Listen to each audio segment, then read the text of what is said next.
ఈ వీడియో చూడండి. ఏం లాయరు ఎప్పుడు చూసినా చట్టం గురించి చెప్తావుగా జనాలకి. స్టేషన్కి పద, నేను నీకు చెప్తా చట్టం అంటే ఏంటో.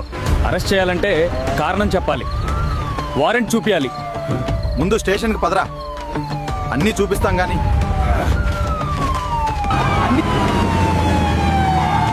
నన్ను ఏదో అనుకుని లోపలేశారు. రేపొద్దున నన్ను కోర్టులో హాజరుపరచకుండా నా మీద చిన్న గీత పడినా మీ ఉద్యోగాలు పోయి మీకు దులా తీరిపోవటం ఖాయం. రేపొద్దున దాకా దేనికి రా, ఇప్పుడే నిన్ను ఎరగబాదుతా.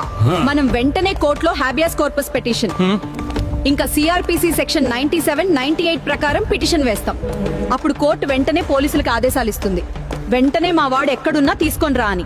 అప్పుడు పోలీసులు చచ్చినట్టు మా వాడిని కోర్టుకి తీసుకొస్తారు.